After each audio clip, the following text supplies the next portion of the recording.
Abra sua Bíblia comigo no Evangelho de Lucas, no capítulo de número 3. No verso de número 21 e 22, diz assim: E aconteceu que, ao ser todo o povo batizado, também o foi Jesus. Estando ele a orar, o céu se abriu. Eu quero aproveitar esse dia, Dia dos Pais, para entregar uma mensagem de Feliz Dia dos Pais a todos vocês, homens e mulheres.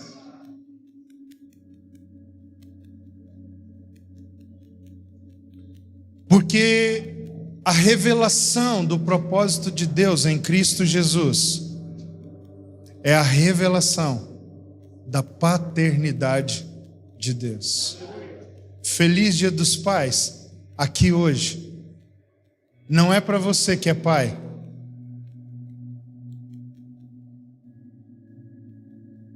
É para a revelação da paternidade. Por isso eu posso dar Feliz Dia dos Pais aos irmãos e às irmãs aqui hoje. Feliz não é ser pai de alguém neste mundo. Feliz é reconhecer a paternidade de Deus. É receber a paternidade de Deus. Por isso eu uso a palavra pais no plural, porque Deus, Pai, no singular, se revelou por meio de Jesus Cristo, e para nos colocar diante da sua face e ajustar as nossas vidas ao seu perfeito modelo, que é Cristo, ele levantou em meio àqueles que creram alguns para serem pais. Feliz Dia dos Pais não é para você que é pai de uma criança, pai de um homem, pai de uma mulher. Feliz Dia dos Pais nessa manhã é para você que, por meio da paternidade de Deus, tem sido ajustado ao seu perfeito e pleno propósito. Feliz porque que alegria é viver a partir dessa grande revelação chamada paternidade.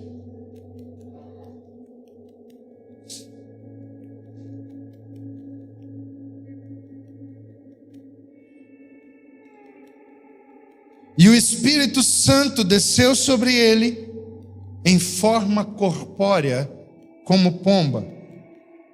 E ouviu-se uma voz do céu: Tu és o meu filho amado, e em ti me comprazo.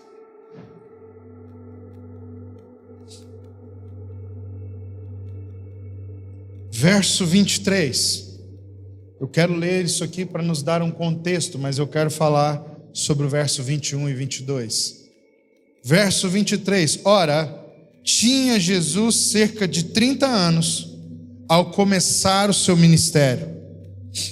Era como se cuidava, filho de José, filho de Eli. Estão aí? E a partir de agora, o evangelista Lucas vai nos descrever a genealogia de Jesus. Amém? Então eu vou pular a leitura da genealogia e nós vamos para o último verso, que é a última raiz dessa genealogia, porque eu quero construir com você o contexto da vida de Jesus a partir da sua genealogia. Então no verso 38 diz assim: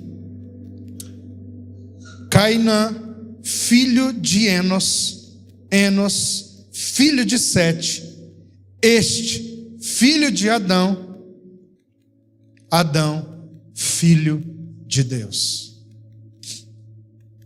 De quem Adão era filho? Filho de Deus. Se nós investigarmos e vasculharmos as Escrituras, pasmem ou não, o que nós vamos encontrar de ponta a ponta é Deus ora claramente e ora subversivamente, escondendo a revelação do seu plano por toda a Escritura, de Gênesis a Apocalipse. E um dos fios que revelam essa conexão de Gênesis a Apocalipse sobre o propósito de Deus em Cristo é a filiação, ou por outra ótica, a paternidade. Mas por que estou me referindo à paternidade como filiação, que é a outra moeda, a outra face da moeda?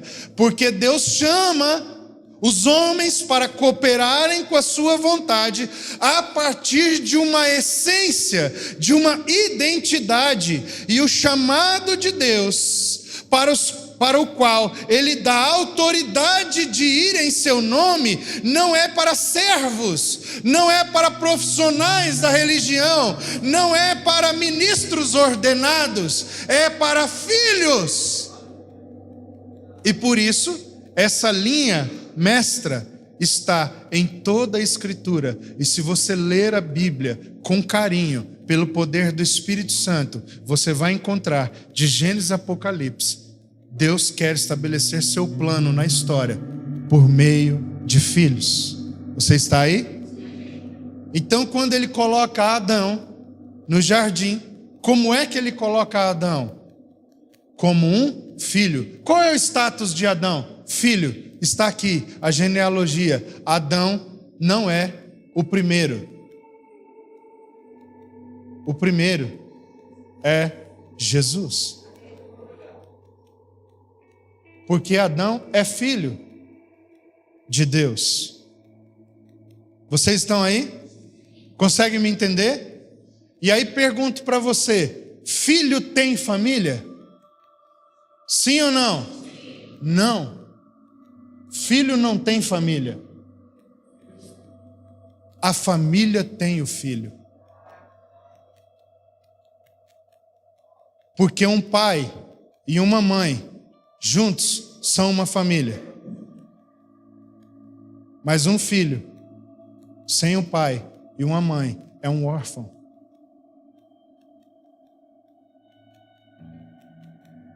Um filho não tem família. Um filho pertence à família de alguém. Isso muda tudo, porque Adão não tinha nada no seu próprio nome. Adão foi chamado a pertencer à família de Deus. Mas quando Adão cai e escolhe o pecado, sabe o que ele está fazendo? Eu quero ter independência, vou construir algo a partir do meu nome.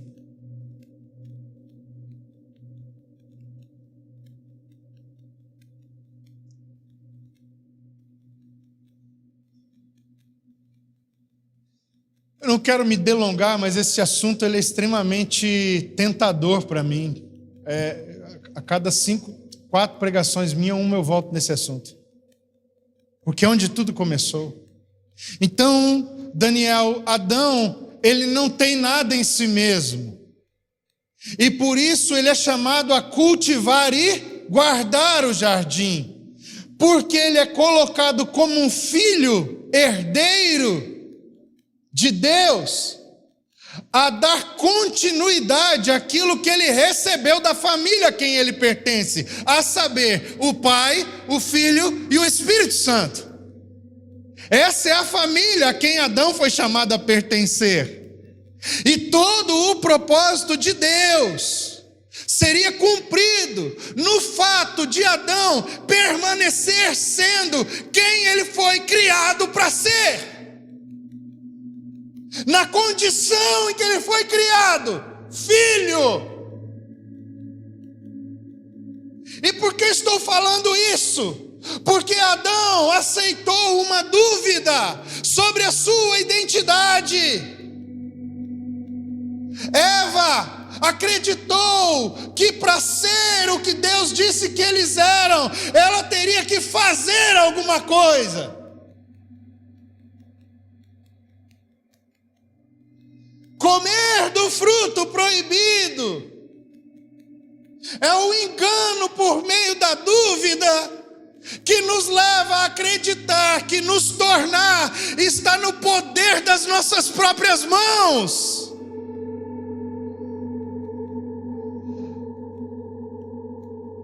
No capítulo 1 de Gênesis, verso 26 e 27, diz: façamos o homem conforme a nossa imagem e semelhança. Quem está falando isso? Irmãos, vamos lá? Quem está falando isso? Deus. Se Adão e Eva foram criados à imagem e semelhança de Deus, eles eram como o quê? O que a serpente disse para ela? Se você comer, sereis como Deus. O que mudou? Nada. Só o meio pelo qual eles são o que eles já são. No primeiro, era só se relacionar com a família a quem ele pertencia. No segundo, era se apropriar de algo por sua própria conta, deixar a fonte celestial e tentar se tornar a sua própria fonte de subsistência. Vocês estão me ouvindo bem? As duas propostas terminam com o mesmo resultado: e sereis como Deus. A serpente ofereceu para Eva uma coisa que Eva já era, só que ela mudou o poder do processo. Lá, você é totalmente refém da vontade da família a quem você pertence. Aqui, você pode definir, você pode determinar esse processo. Vocês estão me ouvindo? Deus revela o seu plano eterno por meio desse status chamado filiação. Por quê? Porque o seu propósito é ser conhecido como Pai. E só dá para conhecer um pai olhando para o filho. Vocês estão comigo? Por isso ele coloca Adão como filho. É nessa imagem que Adão é feito, da segunda pessoa da Trindade. Adão é criado feito filho. Então ele tem a imagem de filho, porque Deus quer que a terra, o cosmos inteiro, conheça-o como Deus Pai. Como Deus Pai. Então só dá para conhecer o Pai se aquilo que Ele faz revela-se como filiação, como fruto, como herança. Então quando Adão é plantado no jardim, o que ele precisa fazer é reproduzir a essência que ele recebeu de Deus. E isso só é possível ser feito se ele permanece naquilo que ele já é. Não é preciso fazer nada para ser, porque ele nasce feito. Só é preciso voltar à sua fonte de pertencimento e continuar se nutrindo da árvore da vida. Você está aí? Alguns 1000 anos se passaram. E nós chegamos em Jesus. O propósito de Deus se revela por meio de filiação. Porque Ele quer ser conhecido como... Irmãos, vocês estão aí? Vocês aí atrás devem participar quando eu perguntar. Porque isso ajuda você, não ajuda a mim. Ajuda você a entender, a guardar aquilo que está sendo compartilhado. Não é só para as primeiras cadeiras, não. É para todos. Ou então eu vou mudar o púlpito de lugar. Vou colocar lá no fundo e fica todo mundo de costa.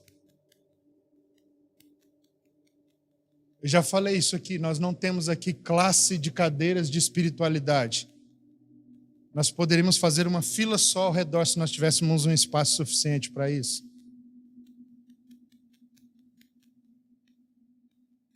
Então escute isso, por favor.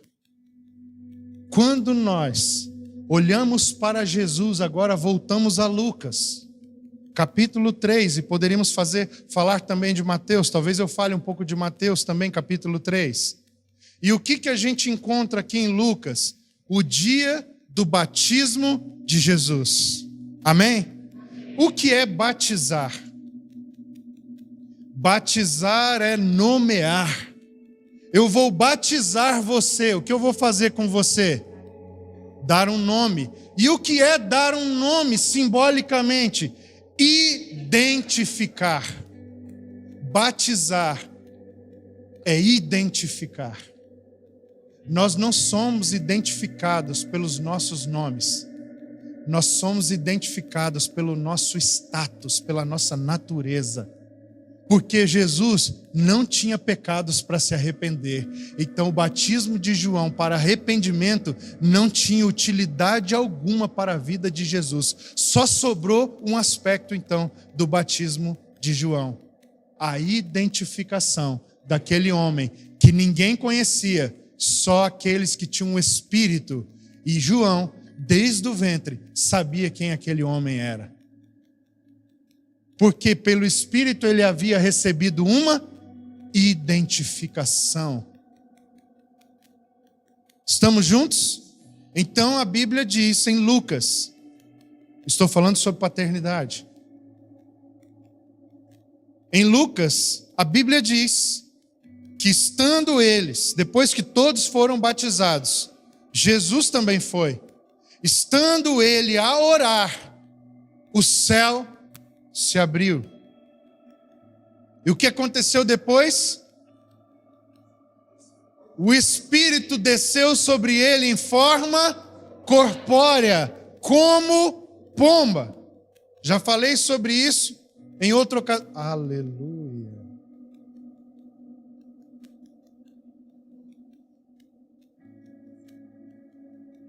Feliz Dia dos Pais para você também. Como pomba, já falei sobre isso em outra ocasião. Nós estamos aqui entendendo que o céu não se rasgou porque Jesus cumpriu um ritual, mas porque ele se relacionou com o Pai. E ele tinha tal coração que quando ele ora, os céus não podem ficar fechados. Por causa do coração de Jesus, por causa de quem Jesus era para o Pai, o céu se rasga. E é interessante que a expressão que Lucas usa é a mesma expressão que ele usa para dizer que o túmulo se abriu. A expressão rasgou ou se dilacerou. Aqui está dizendo que o céu se rasgou quando Jesus orou. A mesma expressão, quando o véu se rasgou de cima a baixo, é a expressão que Lucas está usando. O véu se rasgou, o céu se abriu, o túmulo se abriu. Ah, que loucura, cara! Quer mais uma? Quando os discípulos estão no caminho de Emaús e Jesus parte o pão, abriram-se os olhos, é a mesma expressão, rasgou o véu. Por que o véu se rasgou? Por que o céu se rasgou? Por causa de quem Jesus era. O céu não se abre para um servo religioso. O céu não se abre para alguém que cumpre seus rituais. O céu não se abre para alguém que tem disciplina espiritual. O céu se abre quando filhos verdadeiros de Deus clamam de todo o seu coração. Você está aí? E então diz depois que ouviu-se, verso 22. Leia aí. Ouviu-se uma voz do céu dizendo: Tu és meu filho amado.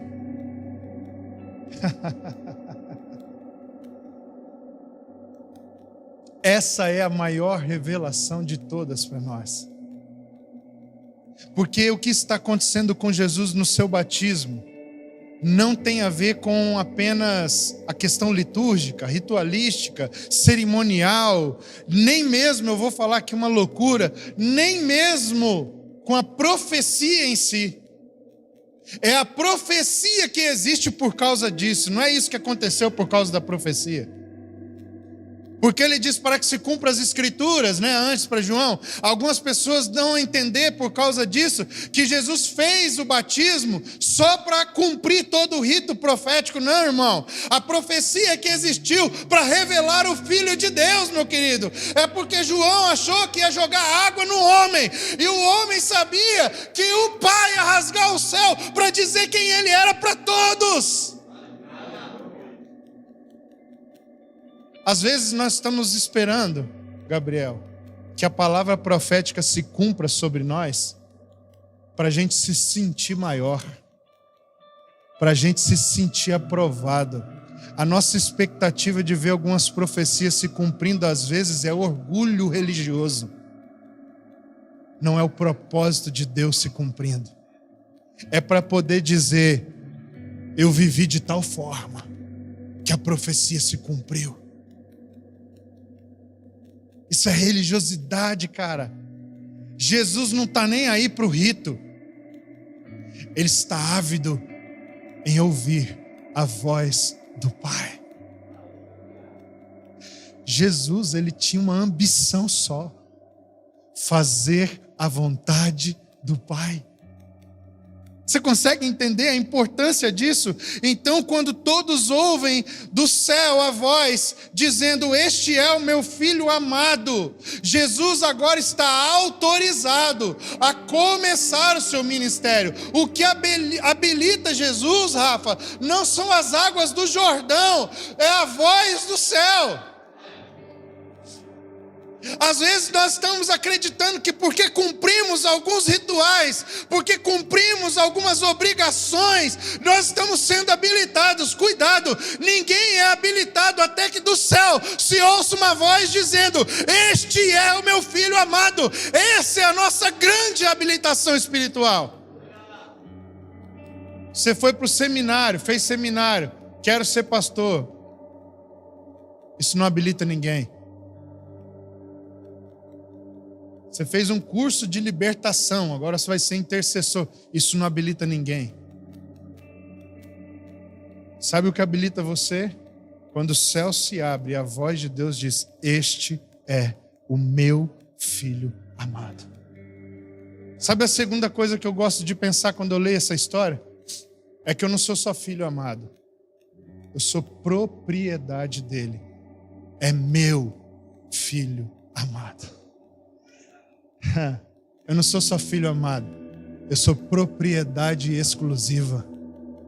Eu não tenho mais direito sobre a minha própria vida, porque Ele me comprou por meio do seu precioso sangue. O custo da compra que Ele fez, das dívidas que estavam sobre mim e do direito sobre a minha vida, custou a vida dele derramada.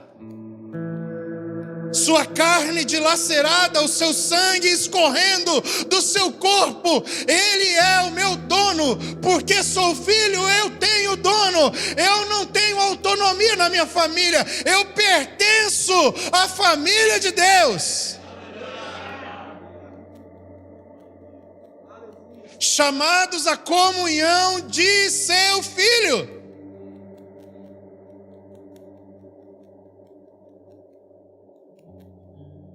Mas não acaba aí. Karine, ele ainda diz, em quem me comprazo, ou em quem eu tenho prazer. A expressão eudoqueu, que é a expressão grega desse texto, é a expressão para traduzida de forma mais genérica como satisfação.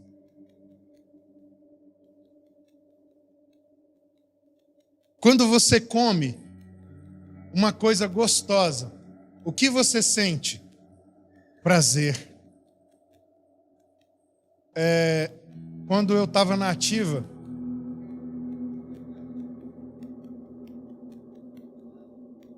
dava uma caneta nesse jovem, um chapéu no Leandro, guardava lá no cantinho. O que você sente depois disso? Prazer. Prazer. Quando você conquista algo, o que você sente? Prazer. Quando você... deixa quieto.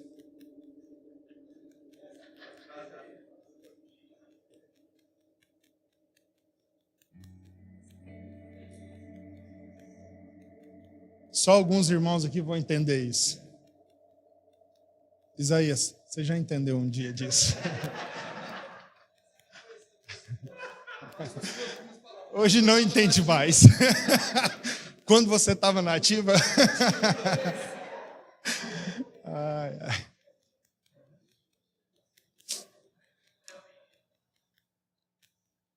E aí agora nós começamos a entender de um prazer espiritual. Quando você tranca a porta do seu quarto, simbolicamente, e você começa a falar com o Senhor, a ler a palavra, e de repente você percebe que a presença dele chegou mais pertinho. O que você sente? Prazer, mas agora é prazer no Senhor. Quando você prega o Evangelho e percebe que o Espírito Santo ele está agindo, ele está tocando a vida daquela pessoa, como você volta para casa? Você volta para casa cheio de prazer. Eudoqueu é satisfação. Agora, por que eu estou contando essa história? Porque você sente prazer depois que as coisas acontecem ou antes delas acontecerem? Depois, né? Jesus foi o primeiro ser humano que fez essa lógica se inverter. Porque esse era o primeiro dia do seu ministério. Ele não tinha feito nada ainda. Deus olhou para ele e disse: em quem eu tenho o meu prazer. O prazer do ministério de Jesus acontece antes de começar. Não é depois que termina. Você come, fica a dica, uma colher de pudim. Uau! Que maravilha! Mas é só depois de comer, quando Deus Pai olha para o filho dele maduro, inteiro, identificado, ele diz: nele está o meu prazer. E prazer é satisfação. Eu vou trocar essa palavra para você entender o que é que está acontecendo aqui em Lucas e em Mateus. É a palavra cumprimento. Jesus cumpriu a vontade de Deus antes de fazer qualquer coisa. Em João, do capítulo 2 ao capítulo 17, Jesus usa por diversas vezes a palavra hora. Ainda não é chegada a minha hora, está próximo a minha hora, chegou a hora. Qual hora era essa a qual Jesus se referia? A hora de dar ao Pai prazer. E que hora era essa, Daniel? A cruz era a refeição que traria ao Pai a consumação do prazer que ele desejava ter entre os homens. Só que quando ele olha para Jesus batizado, ele não espera a cruz, ele tem certeza eterna: ele vai fazer o que eu quero, nele está o meu prazer. Porque esse homem nunca cedeu à tentação de fazer para ser. Ele é em mim, e isso garante que ele cumprirá os meus desígnios. A minha pergunta nessa manhã é: Feliz Dia dos Pais, e depois é: Deus pode garantir, olhando para você, que você cumprirá o que ele te chamou para fazer? Vou mudar minha pergunta para ficar melhor. Deus pode olhar para a sua vida agora e falar: encontrei o meu prazer, está ali. E o que significa isso? De que é garantido, de que mesmo agora começando, o prazer dele através de você será dado. Ele será satisfeito, você cumprirá toda a sua vontade. Por que é possível dizer isso para Jesus? Porque Jesus não ia morrer, ele já tinha sido morto antes da fundação do mundo. Então quando o Pai olha para ele, fala: já era, esse aí já foi, esse está garantido. Então o que é prazer? O que é dar prazer a Deus? é ter tamanha consciência da minha vocação, a minha dependência da graça, árvore da vida, e é voltar tanto para esse lugar de íntima e profunda comunhão com a família a quem eu pertenço, o Pai, o Filho e o Espírito Santo, que Deus pode olhar para mim e dizer: está garantido, esse cara está começando o ministério dele agora, está garantido, esse cara tem 10 anos de ministério, está garantido, essa comunidade de fé ainda está nos seus primeiros passos, mas está garantido, porque o meu prazer está neles. Isso quer dizer que eles estão dispostos a ir até o fim, eles estão dispostos a darem as suas vidas para fazer a minha vontade. Mateus capítulo 4.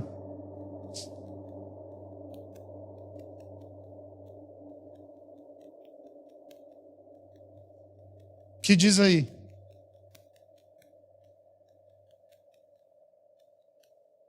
Jesus sendo cheio do Espírito Santo. Agora lê o último versículo do capítulo 3.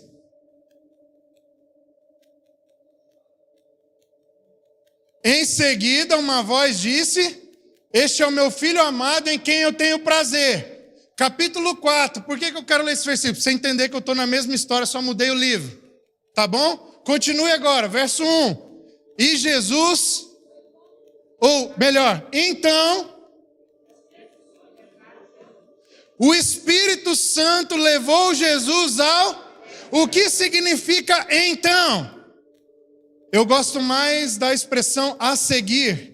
É mais literal com a tradução original. A seguir. O que significa a seguir, Daniel? Logo após. O que significa logo após, José? Continuar. O que significa continuar, pastor Isaías? Significa que a tua história não começa aqui. A tua história no Senhor começa depois que Ele olhou para você e falou: está ali o meu prazer. É só depois disso que eu posso fazer o que Ele me chamou para fazer. Mas muitos de nós estão tão fragmentados na sua alma, tão destruídos em suas emoções, tão desfacelados, às vezes por motivos dos quais fomos vítimas e às vezes por motivos dos quais somos culpados. Independente. O nosso estado de fragmentação, de sequela, é tão absurdo que a gente fica o tempo inteiro tentando provar para Deus e para os seus filhos, que são os pais, de que eles devem nos amar, de que eles devem nos aceitar, de que a gente é útil para merecer algo, de que a gente precisa de atenção, então a gente faz coisas para chamar a atenção. Por quê? Porque nós estamos completamente machucados pela herança do pecado, e a herança do pecado, ela se aloja realmente em nós, pela nossa alma, e eu traduzo isso pelas nossas emoções principalmente. E sabe o que está acontecendo com a nossa geração, com as pessoas que são cristãs nesse tempo? Elas foram salvas pela graça na mente, mas vivem o tempo inteiro querendo merecer o favor de Deus. Você está aí?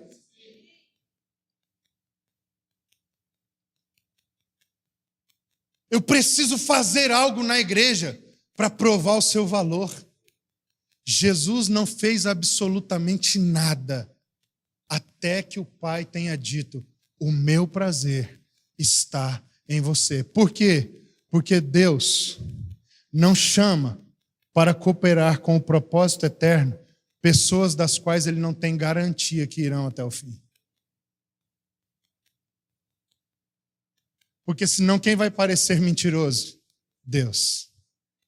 Quem vai parecer incoerente? Deus. Quem vai parecer que mudou de ideia? Deus. Então se alguém diz: eu fui chamado, ajoelha aqui, nós vamos cortar sua cabeça imediatamente. Porque Deus, se Deus te chamou, existe uma garantia de que você irá cumprir o seu propósito. Agora, se você diz que Deus te chamou, mas não é bem assim, quem vai sustentar o teu chamado é você. E se é você, meu irmão, é possível que você fique pelo caminho, porque quando Deus chama, Ele diz: este é aquele que me dá prazer. Você está aí? E continua. Tendo sido levado pelo Espírito ao deserto, para ser tentado pelo diabo. Oi? Continua.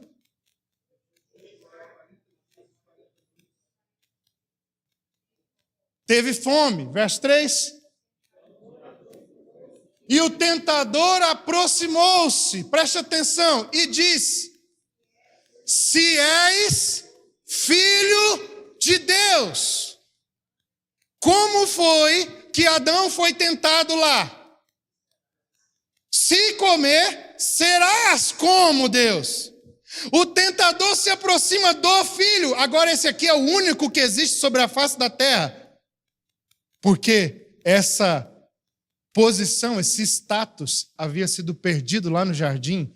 O próximo filho de Deus que aparece literalmente na história é Jesus.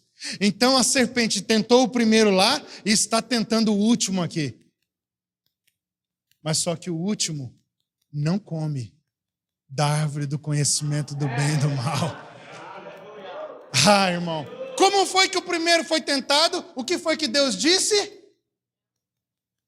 O que esse aqui está dizendo? O que a serpente está dizendo? Satanás está dizendo para esse aqui? O que foi que Deus disse? Porque o que ele tinha acabado de dizer? Tu és o meu filho. Como ele foi tentado lá? O que foi que Deus disse? Aqui o que é que ele está dizendo em outras palavras? O que foi que Deus disse? Lá ele disse, se comer, sereis. Aqui ele está dizendo, se você é, farei. Entende onde está, irmãos, a tentação para negarmos a paternidade de Deus, em tentarmos provar com o que fazemos o valor que temos. Nós precisamos nos jogar no chão, prostrados, e simplesmente aceitar pela fé, através da graça, de que Ele nos ama. Isso é suficiente para que agora eu esconda a minha vida nele, eu coloque os meus desejos nele, porque Ele me salvou.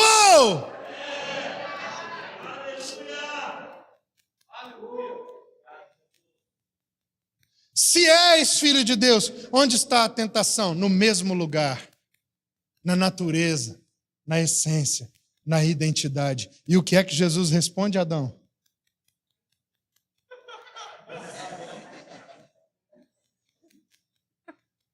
Deixa eu ler aqui.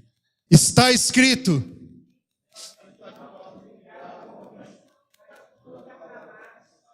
De toda a palavra aqui, ele está citando Deuteronômio 8. Mas não apenas isso. Ele está dizendo, você conhece o que está escrito? Eu acabei de ouvir da boca do Pai o que está escrito sobre mim. Ele acabou de falar com a sua boca, eu sou seu filho amado, em quem ele tem prazer. E isso define se ele vai ou se ele não vai para a cruz. Porque ele já nasceu. E no primeiro dia do seu ministério, ele já tinha cumprido, diante do coração de Deus, aquilo que ele foi chamado para fazer lá na cruz, 3 anos e meio depois. Nós estamos com muita dificuldade, porque queremos provar o que somos por meio do nosso serviço. E a religião, ela é mestre nisso. Porque ela te promete galgar posições conforme você sirva.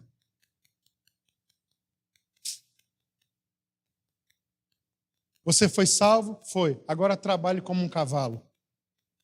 Porque se você fizer isso, você vai galgar posições. Alguns usam a expressão reino. Você vai galgar posições no reino. Isso é instrumentalizado através da expressão galardão. Deixa eu dizer uma coisa para você. Você foi salvo? Se você foi salvo, a prova disso está na sua comunhão eterna com o Deus Trino e não no que você faz. É que quem foi salvo e entra nessa dinâmica espiritual serve, mas não serve para ser, serve porque é. Por quê? O que muda, Isaías? Muda tudo, sabe por quê? Porque se eu sirvo para ser, quando eu vi você servindo, eu vou querer copiar a tua forma e não aprender com o teu coração. E aí, se eu copio a tua forma, por que eu copio a tua forma? Porque eu estou ambicionando os teus resultados. E se eu quero os teus resultados, é porque eu estou querendo me afirmar a partir de posições que eu alcanço na religião.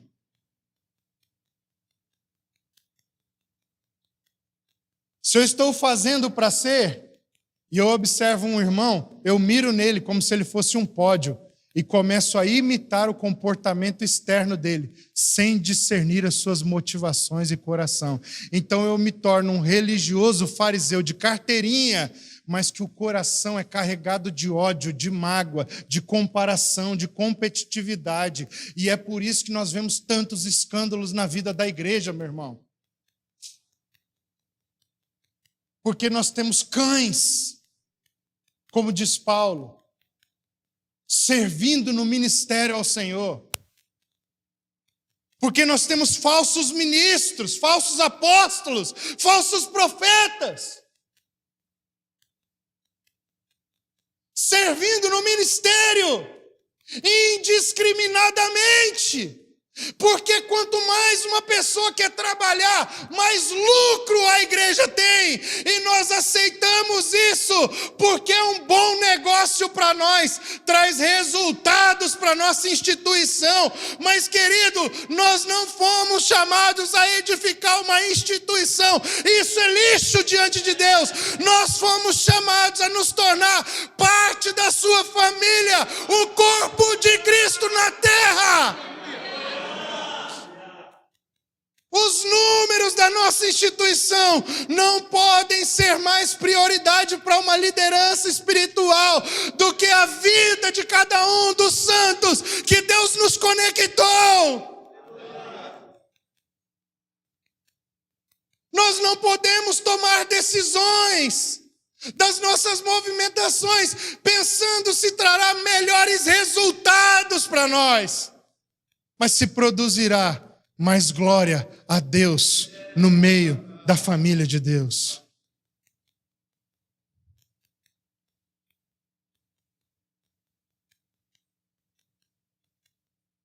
À noite eu vou continuar lá em casa essa pregação. Para encerrar, eu falei sobre a paternidade de Deus. Você consegue compreender isso? Falei sobre filiação, a nossa identidade. Você consegue compreender isso?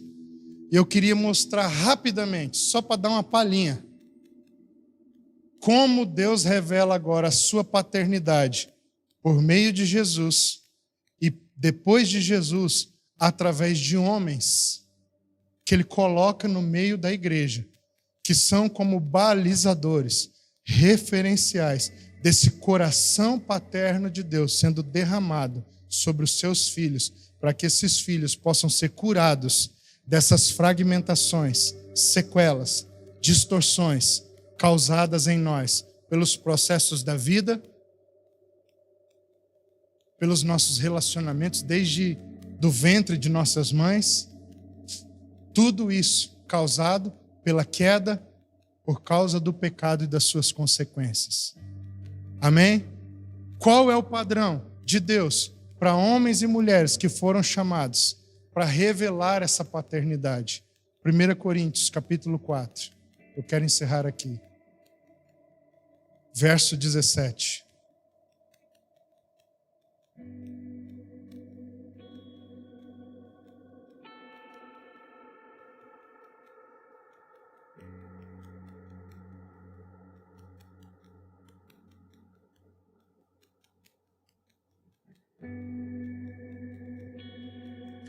Todas as minhas estão em ti, Senhor.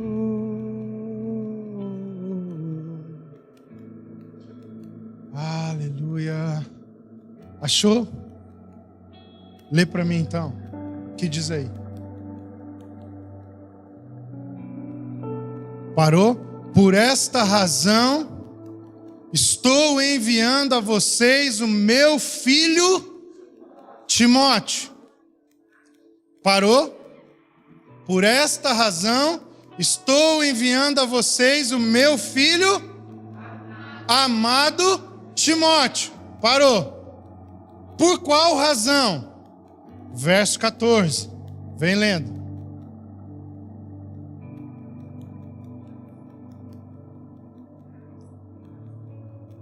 Não escrevi isto a vocês para vos envergonhar, mas para diverti-los como a meus filhos amados. Olha a linguagem de uma paternidade apostólica. Por que eu estou escrevendo essa exortação? Não é para envergonhar vocês, mas é como a meus filhos amados. O quê?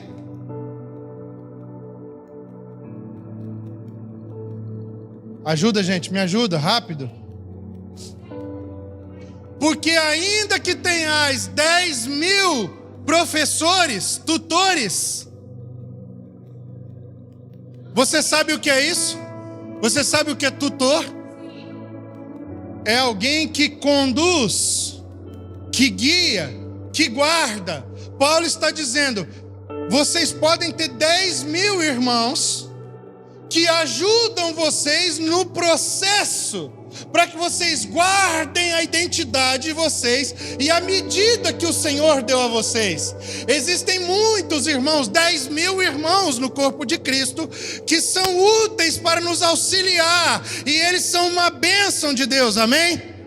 Contudo, não tendes muitos pais. Primeiro, paternidade não é exclusividade de uma pessoa. É uma graça de Deus sobre um tipo de pessoa. É para alguns, não é para um só. É para alguns. Ou seja, paternidade é um manto que cai sobre uma família. Não necessariamente só sobre um irmão, mas sobre um tipo de gente que se movimenta com determinadas características. E eu quero destacar uma aqui só hoje. Continue.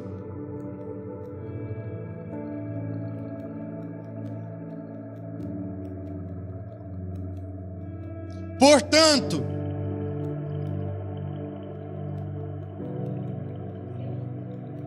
suplico, rogo, admoesto que vocês quem?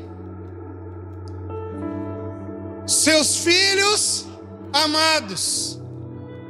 Paulo não está escrevendo à igreja de Corinto. Ele está escrevendo aos seus filhos amados na igreja de Corinto. E ele está dizendo, eu rogo a vocês, que vocês sejam meus imitadores. Chegamos no ponto? Por que ele disse o que nós lemos?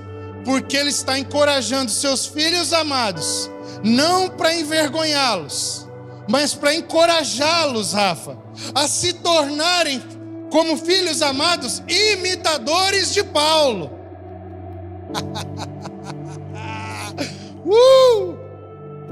E agora o verso 17.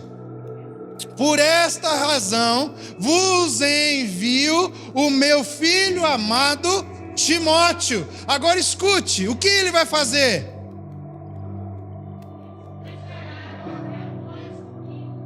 Ele vos lembrará dos meus caminhos em Cristo, como por toda parte ensino em cada igreja. Paternidade espiritual, paternidade apostólica, é uma paternidade que ensina de que forma? Vivendo. Meu Deus, Paulo, irmão, não se refere às suas pregações, Jânio. Ele não se refere à capacidade dele de ensinar, porque esse cara era um monstro no ensino das Escrituras. Quando ele vai chamar essa igreja, Daniel, para se tornar imitadora dele, ele envia Timóteo como um filho amado, porque ele lembrará a eles de que forma ele viveu. Nós estamos abastados de palavras, nós estamos obesos de pregação, de ensino bom, irmãos. O que estão nos faltando são verdadeiros pais, que para nos recordarmos dos seus ensinos, é só lembrar do jeito que eles vivem, da forma como eles viveram entre nós. Estamos cansados de pregação sobre como amar o pobre, sobre praticar justiça. A questão é como nós amamos o pobre, como eu amo o desfavorecido, o excluído, o injustiçado. A questão não é o que eu falo sobre isso, não é o que eu prego, não é o que a Bíblia diz. Quer se lembrar de um ensino de um pai apostólico? Se recorde de como ele viveu. É nisso que está o seu ensino. Cara, eu estou muito impactado com essa palavra tem meses. Paulo não ensinava pelo que ele falava, pelo que ele pregava. E olha, irmão, se você ler Atos, Paulo fazia reuniões, por exemplo, em Éfeso. As reuniões de Paulo duravam o dia inteiro. Ele fazia isso todos os dias. Ele fez isso por 2 anos, sem furar nenhum dia. Todos os dias ele ensinava. O ensino de Paulo não era 1 hora de pregação igual a minha. Paulo pregava 12 horas.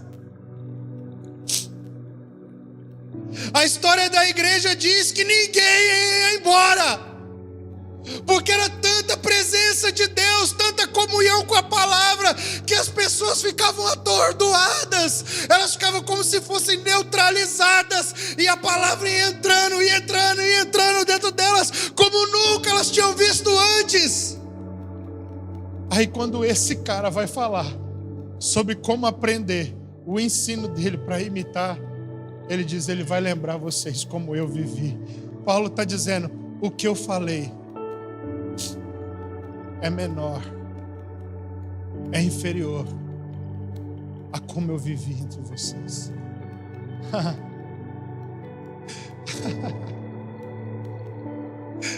Irmãos, nós precisamos de um choque de realidade. A paternidade de Deus, a filiação espiritual é uma revelação do propósito eterno de Deus estendido entre os homens. Nós precisamos levar isso a sério, irmãos. Talvez disso dependa a herança do nosso ministério ao Senhor, a sucessão do nosso serviço espiritual. Talvez alguém um dia precise se lembrar do verdadeiro ensino apostólico. Será que eles poderão dizer, eu me lembro do apóstolo Luiz, eu me lembro de uma vez algo que a gente viveu junto, eu me lembro de como esse homem orava, de como esse homem amava o Senhor, de como esse cara amava o pobre, o oprimido, de como ele servia. Será que as pessoas poderão olhar para nós, para mim, e dizer, esse irmão nunca pensou em si mesmo, na sua glória, no seu nome, mas no nome de Jesus? Será que alguém um dia poderá dizer que servimos por causa de dinheiro? Porque tínhamos interesse em alguma coisa que era do outro?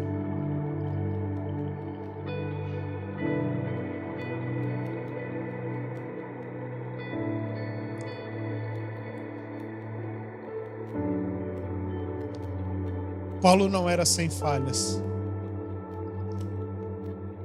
Ele tinha seus problemas. Mas Paulo foi alguém que no primeiro dia, Atos capítulo 9, em que o Senhor apareceu para ele, ele disse, tu és vaso escolhido.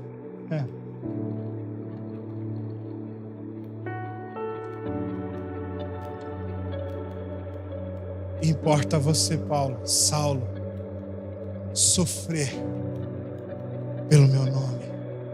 Sabe o que Paulo estava dizendo? O que Jesus estava dizendo para Paulo, Rafa? A mesma coisa que o Pai disse para ele. O meu prazer está em você. Você está procurando, não está? Agora você encontrou. A sua vida nunca mais será a mesma, cara. Entra na cidade, você vai encontrar um irmão chamado Ananias. Ele vai pôr as mãos sobre você e você vai voltar a ver, e você será cheio do Espírito Santo, e a partir desse dia a sua vida será a minha vida, Paulo. E Paulo, quando está escrevendo seus últimos textos, ele faz questão de dizer: eu já estou sendo oferecido como libação, eu estou sendo derramado como libação ao Senhor. Porque Paulo estava subindo na sua cruz, como seu Senhor subiu na dele um dia. Porque desde o primeiro dia, o Senhor pôde dizer para ele: o meu prazer está em você. Eu queria que você ficasse de pé para nós orarmos. Eu não vim para essa cidade, cara, para plantar mais uma denominação. Eu vim aqui para essa cidade porque o Senhor, o meu Senhor, me disse que Ele ia visitar o Brasil a partir de Cacoal, que Ele ia derramar a presença dEle a partir de Cacoal. E eu creio nisso todos os dias.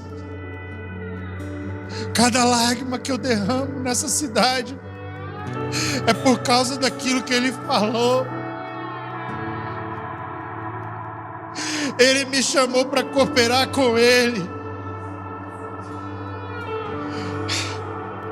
Naquele dia eu me lembro da minha oração ajoelhada aos pés da cama.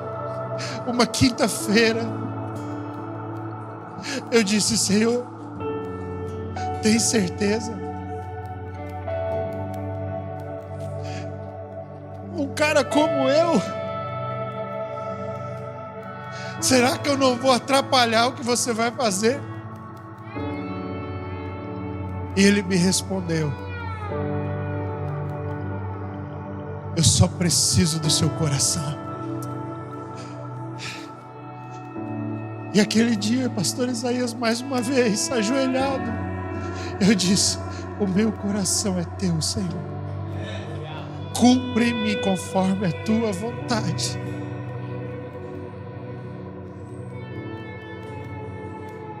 Eu queria chamar você, cara, você, minha irmã, para a gente orar.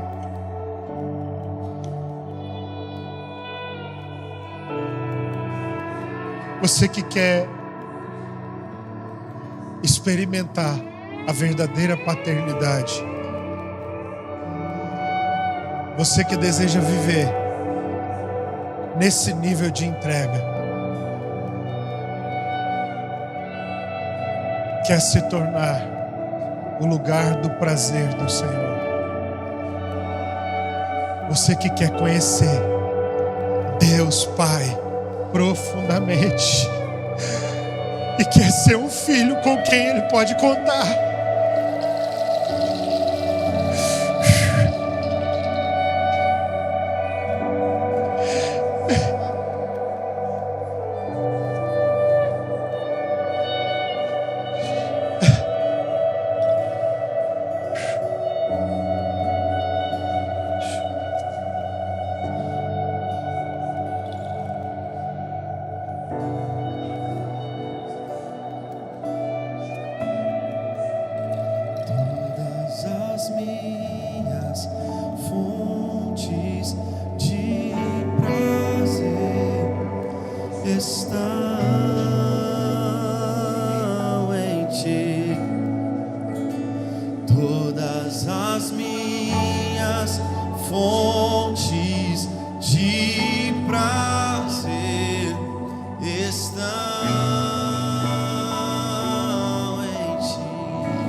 Todas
Nós oramos, Senhor, para que o teu amor seja derramado sobre nós.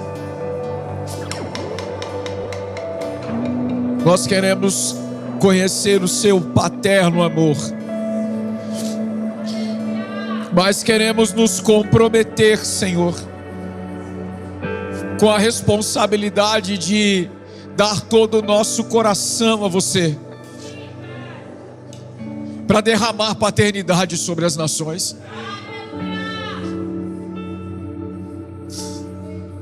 Nós estamos completando esse ano 10 anos. A nossa história ainda é como uma criança dentro da barriga sendo feita. Mas vai chegar o tempo de multiplicar isso, Senhor. E o que você disse que enviaria não seriam pregadores de um discurso, mas testemunhas. Gente capaz de chegar e compartilhar o que é em um lugar. Gente que carrega em si a divina semente. Gente que não está disposto a viver só, mas caindo da terra e morrendo produz muito fruto para a sua glória. Por isso, Senhor, esta palavra nós a recebemos com alegria e com comprometimento. Em um culto em que você usou uma filha para nos fazer lembrar do nosso compromisso de continuarmos queimando de amor por você, de sermos uma casa de amor pela sua presença. Você está nos fazendo lembrar, Senhor, de quem somos e daquilo que você nos chamou a pertencer. Você nos nomeou, você nos identificou assim.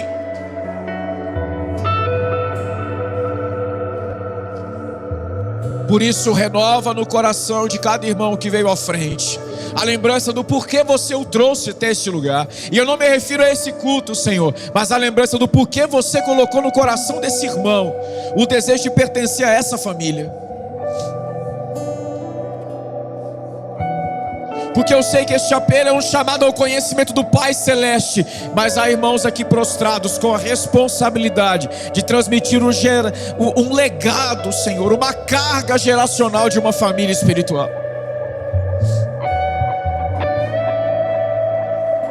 Nós temos esse compromisso, Senhor. Somos sim igreja do Senhor em Cacoal e grande família do Senhor em toda a terra. Mas a família tem tribos, e você deu um legado a essa tribo, que não será transmitido por livros, será transmitido por gente.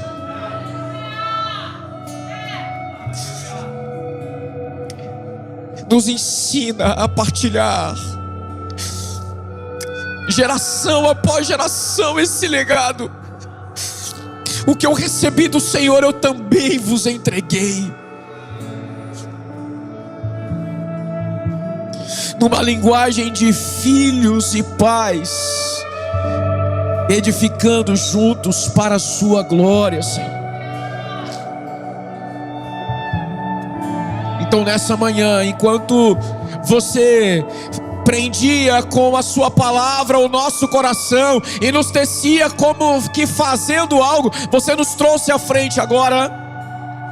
Planta em nós o compromisso de não dar a você uma parte, mas tudo, Senhor.